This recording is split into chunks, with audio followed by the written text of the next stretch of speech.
pagi anak-anak Ibu. Bagaimana keadaanmu pagi hari ini? Ibu harapkan kamu semua dalam keadaan sehat. Dan Ibu juga harapkan kamu semua bisa mengikuti pembelajaran pada hari ini untuk mata pelajaran pejok dan juga agama. Serta kamu bisa menyelesaikan tugas-tugas yang diberikan oleh guru penjas dan juga guru agama. Baiklah anak-anak Ibu, Ibu akan kirimkan video pembelajaran untuk tema 6, subtema 1, pembelajaran keempat. Ibu harapkan kamu semua bisa menonton sampai akhir dan nantinya kamu bisa menjawab semua soal-soal yang Ibu berikan. Selamat menonton. Mengidentifikasi kata-kata dari teks tentang sumber energi. Setiap informasi dalam teks memiliki kata-kata khusus. Kata-kata khusus merupakan kata-kata yang berkaitan erat dengan tema teks. Untuk mengidentifikasi kata-kata khusus dalam teks, kita harus membaca teks secara keseluruhan.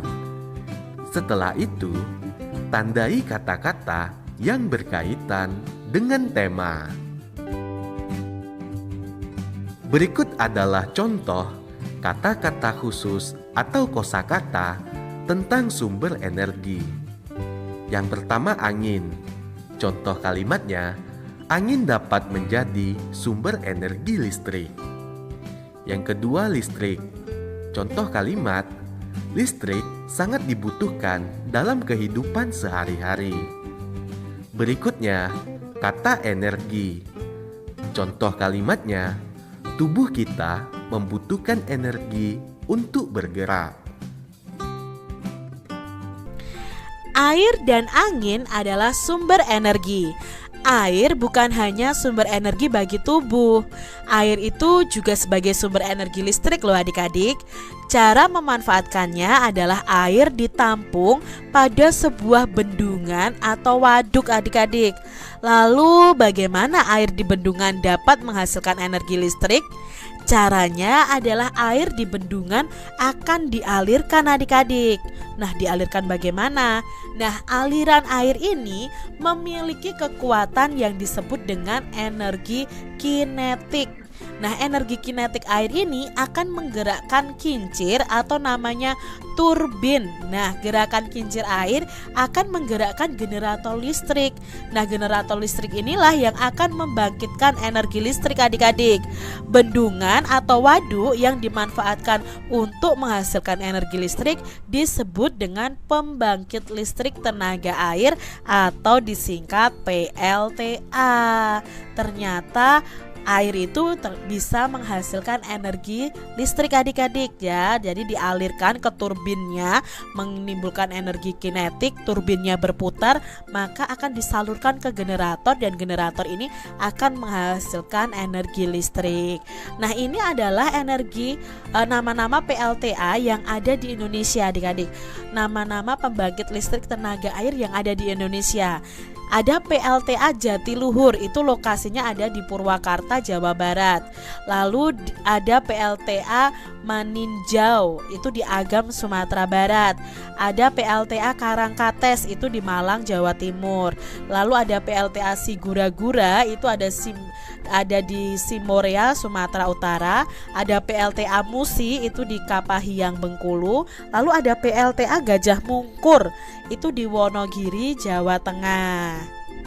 Nah, ini adalah PLTA Sigura-gura adik-adik. Nah, ini bendungannya di sini adik-adik ya. Bendungannya di sini, lalu airnya akan dialirkan ke sini.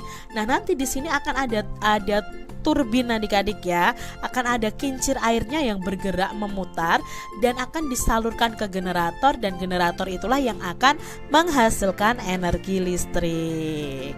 Nah, ini PLTA di Musi adik-adik ya tadi ya. Nah, kalian bisa tahu bahwa aliran air ini ternyata bisa membangkitkan tenaga listrik. Ini PLTA di Jatiluhur ya. Nah, adik-adik, sumber energi lainnya adalah udara.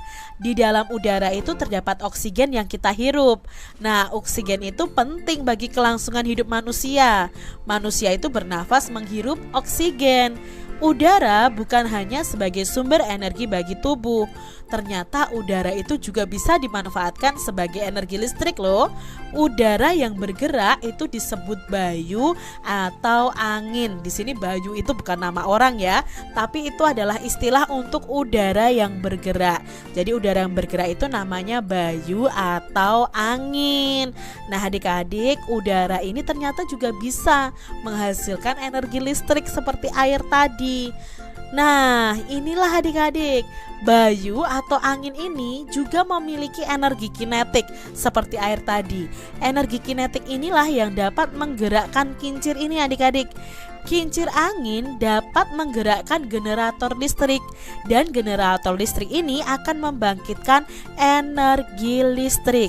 Nah, pembangkit listrik tenaga bayu atau tenaga angin ini disingkat PLTB, yang terbesar itu di Indonesia terdapat di Sidrap, Sulawesi Selatan. Nah, ini di Sulawesi Selatan adik-adik, pembangkit listrik tenaga bayu atau tenaga angin adik-adik. Nah, ini ya kincir anginnya nanti akan bergerak karena tertiup angin. Lalu ini akan berputar kincirnya. Nah, karena kincir anginnya ini berputar, akan disambungkan ke generator. Generatornya ini akan menghasilkan energi listrik. Nah, energi listriknya akan disalurkan ke warga-warga, ke tiang-tiang listrik untuk digunakan oleh penduduk atau warganya adik-adik. Adik-adik, perhatikan huruf-huruf pada kotak berikut ini. Lalu kita akan temukan 8 kata tersembunyi di dalam kotak. Nah, kata-kata tersebut itu terdapat dalam bacaan tadi adik-adik. Kita cari dengan cara mendatar, menurun, atau diagonal. Diagonal itu miring adik-adik. Kita berikan tanda jika sudah menemukannya ya. Nah, di sini Kak Citra sudah menemukan ada kata energi, kincir, waduk, lalu angin, listrik, ada generator, ada oksigen. Mungkin kalian bisa menemukan kata-kata yang lain dari huruf-huruf yang diacak ini. Adik-adik, tuliskan 5 informasi tentang sumber energi pada wacana di atas. Nah, 5 informasi yang penting dari bacaan di atas. Yang pertama adalah air merupakan sumber energi bagi tubuh dan bisa menjadi sumber energi listrik. Aliran air dari bendungan memiliki energi kinetik yang berguna untuk menggerakkan kincir atau turbin. Nah, bendungan atau waduk itu dimanfaatkan untuk menghasilkan energi listrik yang disebut dengan pembangkit listrik tenaga air atau PLTA. Selain itu, udara bukan hanya sebagai sumber energi bagi tubuh kita, tetapi juga dapat dimanfaatkan sebagai energi listrik. Angin ini juga memiliki energi kinetik yang dapat menggerakkan kincir dan akhirnya bisa menghasilkan energi listrik yang disebut dengan pembangkit listrik tenaga bayu atau PLTB. Adik-adik, lengkapilah kalimat berikut ini dengan kata yang tepat ya. Di sini ada 5 isian yang akan kita lengkapi jawabannya adik-adik. Yang pertama, gerak air itu dapat menghasilkan titik-titik listrik. Menghasilkan apa adik-adik? Ya, menghasilkan energi listrik. Lalu yang kedua, kincir angin dapat menggerakkan titik-titik yang akan membangkitkan energi listrik. Ya, kincir angin akan menggerakkan generator yang akhirnya akan membangkitkan energi listrik. Yang ketiga, air adalah contoh titik-titik energi. Contoh apa? Ya, sumber energi. Yang keempat, energi titik-titik air dapat menggerakkan kincir air. Energi apa yang dapat menggerakkan kincir air? Ya, energi kinetik. Lalu yang kelima, saat bernapas manusia itu menghirup oksigen. Nah, adik-adik, Kita wajib menjaga dan melestarikan lingkungan, karena lingkungan adalah tempat hidup kita adik-adik. Lingkungan itu memberi sumber energi untuk kita, namun energi tersebut terbatas persediaannya. Apa yang harus kita lakukan sebagai bagian dari lingkungan untuk menghemat energi?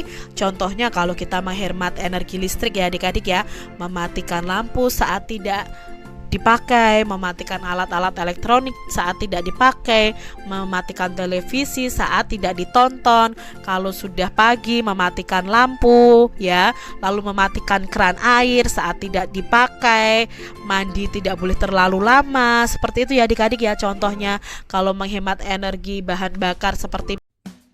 Di video kali ini, kita kembali belajar pada tema 6, subtema 1, muatan pelajaran PPKN.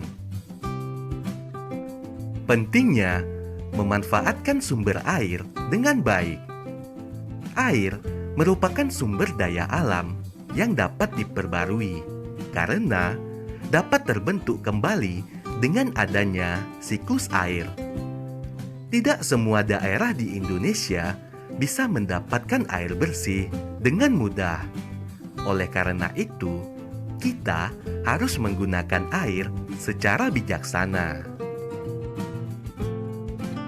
Beberapa contoh kewajiban kita untuk menghemat air antara lain: menutup keran air saat sedang tidak digunakan, menyiram tanaman dengan menggunakan teko penyiram, mandi dengan air seperlunya, menutup keran air saat sedang menggosok gigi. Jika kita sudah melakukan tindakan menghemat air, maka kita sudah membantu melestarikan sumber air bersih.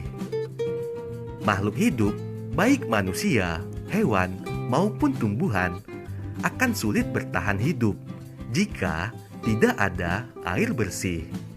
Oleh karena itu, menjaga kelestarian air sangat penting untuk dilakukan. Kewajiban menghemat energi untuk kelestarian lingkungan. Kita harus mulai menghemat penggunaan sumber energi karena terbatas. Dengan menghemat penggunaan energi, kamu dan generasi mendatang dapat terus menikmati sumber energi. Berikut cara yang dapat kamu lakukan untuk menghemat energi. Yang pertama, mematikan lampu saat akan tidur.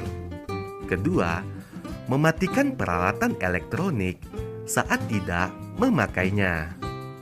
3. Mengajak orang tuamu menggunakan peralatan listrik yang hemat energi. Nah, anak-anak ibu, tadi kita sudah sama-sama menonton atau menyaksikan video pembelajaran yang telah ibu kirimkan. Nah, tugas kamu adalah untuk mata pelajaran bahasa Indonesia, kamu buka buku kamu halaman 35 dan 36. Yang kamu kerjakan adalah nomor 1 dan nomor 3. Untuk bahasa Indonesia, kerjakan halaman 35 dan 36, nomor 1 dan 3. Nomor 2 tidak usah kamu kerjakan, nak.